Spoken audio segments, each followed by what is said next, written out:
Hello students, आज हम लोग आपके पेयर ऑफ लीनियर इक्वेशन का पार्ट 6 कवर कर रहे हैं, जिसमें आप क्रॉस मल्टीप्लिकेशन मेथड और उसके एग्जाम्पल को समझोगे। ठीक है। इसके पहले हम लोगों ने सब्स्टिट्यूशन मेथड पढ़ा था और एलिमिनेशन मेथड कवर किया था। क्रॉस मल्टीप्लिकेशन मेथड कॉमनली लोग यूज़ नहीं करते हैं क्योंकि थोड़ा सा लेंदी है, बट चूँकि एक अलग मेथड है सो हमें ये जानना चाहिए। ठीक है। तो वो समझने से पहले कुछ प्रीवियस चीज़ें आपको क्लियर होनी चाहिए, तभी आप उसे सॉल्व कर पाओगे। अब जैसे यहाँ देखो कि क्रॉस मल्टीप्लिकेशन मेथड में हमें ये दोनों इक्वेशन का जो बेसिक फॉर्म है, कांस्टेंट उधर नहीं इधर रहना चाहिए। ठीक है। a1x plus b1y plus c1 equal to 0, a2x plus b2y plus c2 equal to 0। ठीक है। फर्स्ट एंड सेकंड इस फॉर्म का इक्वेशन बेसिकली होता है पेयर ऑफ लीनियर इक्वेशन। ठीक है। This is the pair of linear equations. तो इसमें तीन कंडीशन जो पहले हमने पढ़ी थी उन्हें हमें याद करना होगा एक बार फिर से, तभी इक्वेशन आप सॉल्व कर पाओगे। ठीक है। इस मेथड को समझ पाओगे। क्या है? फर्स्ट कंडीशन में बोला गया था कि if a1 upon a2 and b1 upon b2 are not equal then there is a possibility of one solution और unique solution. If all are equal then infinitely many solutions are possible, and if a1 a2 upon b1 b2 are equal but they are not equal to c1 upon c2, so in that case there will be no solution। यहाँ पर कोई भी solution नहीं होगा। तो इस चीज़ को देख करके एक कंक्लूज़न निकाला गया, एक फॉर्म तैयार किया गया क्रॉस मल्टीप्लिकेशन का। आप उसे फॉर्मूला कह सकते हो। ठीक है। यहाँ पर ये है क्रॉस मल्टीप्लिकेशन का फॉर्मूला, जिसमें x अपॉन एक चीज़ याद करना कि इसको लर्न करने के लिए क्या करना होगा कि आप 1 2 माइनस 2 1 1 2 माइनस 2 1 1 2 माइनस 2 1 ये अपने माइंड में बैठा लो, पहली चीज़।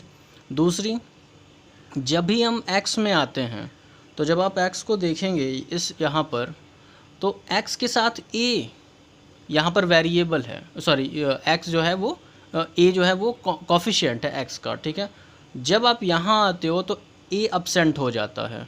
सिमिलरली यहाँ b कॉफिशिएंट कॉमन है, दोनों में कॉमन नहीं है, मतलब कि b1 एंड b2 b के फॉर्म में है।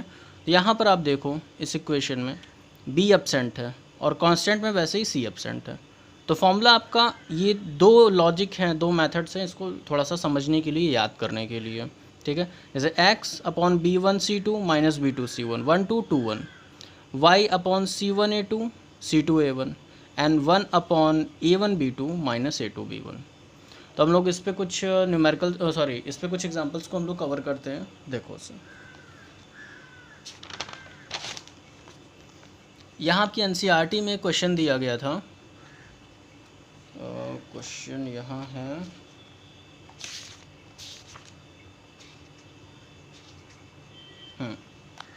एनसीईआरटी में यहाँ आपकी एक एग्जांपल दिया गया है कि एक बस स्टैंड है बेंगलोर में, और अगर कोई इंसान 2 टिकट्स लेता है मालेश्वरम नाम की जगह के लिए, तो और 3 टिकट्स यशवंतपुर के लिए लेता है, तो उसका टोटल जो पैसा उसे चार्ज देना होता है, बस चार्ज, वो 46 होता है। और अगर वो 3 टिकट्स मालेश्वरम के लिए लेता है और 5 टिकट्स यशवंतपुर के लिए लेता है, तो उसका कॉस्ट हो जाएगा 74।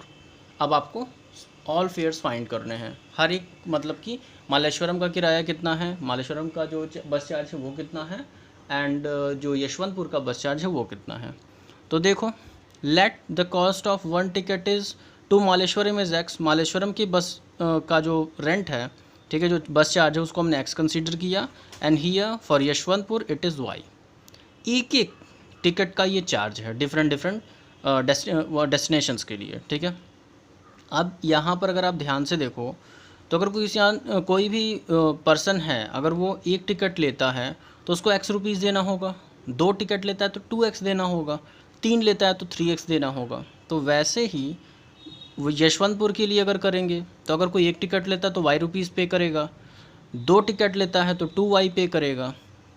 आप जितने नंबर ऑफ़ टिकट हैं और जो कॉस्ट ऑफ टिकट है सबको मल्टीप्लाई करोगे तब कॉस्ट मिलेगा प्रॉपर, वही हमें इक्वेशन बनाने में हेल्प करेगा। अब यहाँ देखो ध्यान से, यहाँ है 2x plus 3y equal to 46।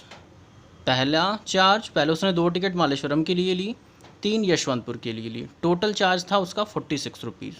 उसी तरह से 3 टिकट्स उसने मालेश्वरम के लिए दूसरे केस में ली, और 5 टिकट्स यहाँ आपके यशवंतपुर के लिए ली, दोनों का कॉस्ट हो गया 74। क्वेश्चन में एक कंडीशन दी गई है कि आपको इस चीज़ को क्रॉस मल्टीप्लिकेशन मेथड से सॉल्व करना है, तो इसे हमें चेंज करना होगा बेसिक फॉर्म में। बेसिक फॉर्म था a1x plus b1y plus c1, ठीक है। तो ये जो वैल्यूज़ हैं, जो कांस्टेंट इक्वल की इस साइड है, आपको इधर लाना होगा। तो आप कांस्टेंट्स को ध्यान से देखो। हम फॉर्मूला अच्छी तरीके से जानते हैं, ये हमारे सामने फॉर्मूला लिखा हुआ है। अब यहाँ से आप पहले कांस्टेंट्स एक जगह निकाल के लिख लो ताकि आपको थोड़ा इजी पड़े। a1 upon a1 a2 b1 b2 this b1 b2 c1 and c2, ये माइनस हो जाएगा। दोनों नेगेटिव हैं तो माइनस हो जाएंगे। अब एक एक करके आप वैल्यूज़ को इनके अंदर पुट करिए। पहले केस में जब हमने पुट करी है वैल्यू, तो यहाँ पे x इंटू -74 -5 इंटू -46, इसे सॉल्व करेंगे। इन दोनों को मल्टीप्लाई किया -222 एंड इन दोनों को किया तो माइनस एंड माइनस प्लस हो गया। सॉल्व करेंगे, वैल्यू आएगी 8। इसी तरह से जब आप y के लिए वैल्यूज़ फॉर्मूला को देख करके तब रखना है। y के लिए आप रखोगे -46 इंटू 3 -74 इंटू 2, मल्टीप्लाई करो, वैल्यूज़ आपके सामने फटाफट आती जाएंगी, ठीक है। 148 and plus minus will be minus, subtraction होगा, बट बड़े नंबर के साथ प्लस लगा है तो हम वैल्यू को पॉजिटिव ही रखेंगे। तो y/10 आ गया। अब थर्ड केस में जो कांस्टेंट का था उसके लिए अलग अलग वैल्यूज़ रखी, 2 into 5 and 3 into 3, finally solve होकर के ये 1 आ गया। अब 3 पार्ट मिले आपको। इक्वेशन नंबर थर्ड हियर, या आपको इक्वेशन नंबर थर्ड मिल गया, ठीक है। इक्वेशन नंबर फोर्थ मिला और इक्वेशन नंबर फिफ्थ मिला। तो अभी सॉल्व करने के लिए आपको एक बार थर्ड फिफ्थ को इक्वल करोगे, फिर फोर्थ और फिफ्थ को इक्वल करोगे, ठीक है। इसे सॉल्व करेंगे, बहुत ही सिंपल हो जाएगा। अभी थर्ड एंड फिफ्थ को हमने इक्वल किया, x/8 इक्वल टू 1। तो जब ये उस तरफ जाएगा ट्रांसफ़र हो करके तो वैल्यू आ जाएगी 8। x की वैल्यू हमने फाइंड आउट कर ली है। अभी हम y की वैल्यू फाइंड आउट करेंगे। आप देखो, y के लिए हमने क्या किया है, 4 और फिफ्थ को इक्वल किया, y/10 वैल्यू उधर मल्टीप्लाई हुई, हो गई 10। तो x और y की वैल्यू इस तरीके से आप फाइंड आउट करोगे, ठीक है। यहाँ कुछ और वेरिएबल क्वेश्चंस आएंगे, थोड़े से डिफरेंट टाइप के क्वेश्चंस आएंगे, उन्हें भी देख लेते हैं। जैसे एक एग्जांपल दिया हुआ है कि for which value of p the pair of linear equation has unique solution. दो इक्वेशंस आपको दिए हुए हैं, बोला है p की वैल्यू फाइंड करनी है और कंडीशन है कि सॉल्यूशन यूनिक है इनका। तो यूनिक सॉल्यूशन का हम फॉर्मूला जानते हैं कि कंडीशन को कैसे रिप्रेजेंट करेंगे, a1/a2 एंड b1/b2 इक्वल नहीं होते। तो अब इसी पे वेरिएबल्स रखो, 4/2 p/2 यहाँ रखा। इसे सॉल्व करो, 2 से इसको कट किया, 2 आया, ये 2 इधर मल्टीप्लाई होगा। और ये मत समझना कि नॉट इक्वल टू है तो कुछ प्रॉब्लम होगी, नॉट इक्वल टू तब भी जो ट्रांसफ़र के रूल्स हैं वो सेम रहेंगे। तो हमने देखा कि p की वैल्यू यूनिक सॉल्यूशन के लिए p should not be equal to 4 नहीं होनी चाहिए। तो अब आप लिखोगे क्या, यहाँ थोड़ा स्टेटमेंट देना होगा कि except for any value of p will have unique solution. मतलब कि अगर 4 छोड़ करके p 4 ना हो, 0 1 2 3 4 5 6 कुछ भी हो, उसको छोड़ करके 4 को छोड़ करके इसकी वैल्यू अगर कोई भी होगी तो ये यूनिक सॉल्यूशन पॉसिबल होगा इस पेयर ऑफ लीनियर इक्वेशन का। एक एग्जांपल और है हमारे सामने, या तो यूनिक सॉल्यूशन का देख लिया, अभी इनफाइनाइट सॉल्यूशंस का देखते हैं। ये देखो, बोला है कि फाइंड के if this pair of equation has infinitely many solutions. अगर बहुत ढेर सारे सॉल्यूशंस हैं तो इसको आप बताओ। इक्वेशंस आपके सामने दिख रहे हैं, x प्लस के वाई माइनस के इक्वल टू 0। मेनी सॉल्यूशन का कंडीशन आप जानते हो, सारे ratios, all ratios must be equal, सारे रेशियोज़ इक्वल होने चाहिए, सेम। तो एक एक करके सबको कवर करो, या वैल्यूज़ डायरेक्ट आप रखो, k/12, ठीक है, 3/k and minus this upon minus this. Value आपके सामने दिख रही है, स्क्रीन पे शो हो रही है, ठीक है।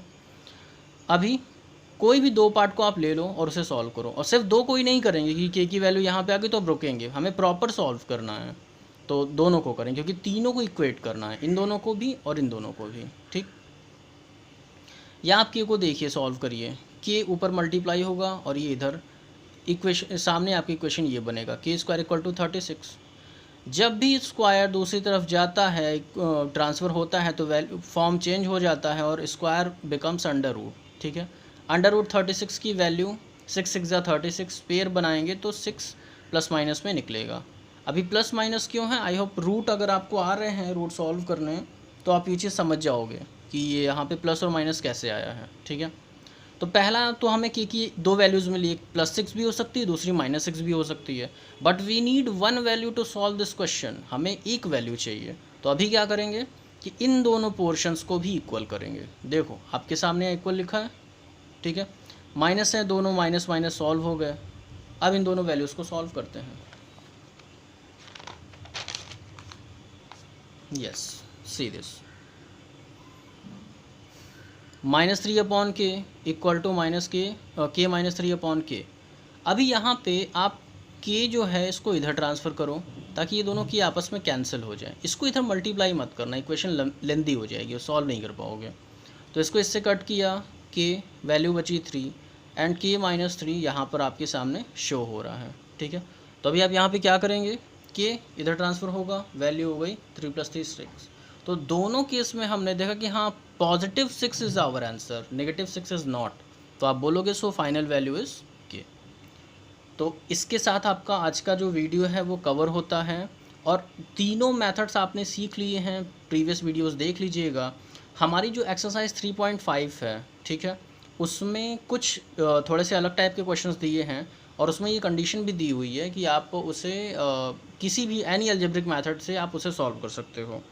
तो उसके भी उसमें दो बहुत ही मोस्ट इंपॉर्टेंट क्वेश्चन है, तो उनका मैं एक वीडियो बनाऊंगा और तब तक के लिए आप इस चीज़ को कवर करिए। ठीक है, ओके, तो इसी के साथ इस वीडियो को एंड करते हैं। बाय।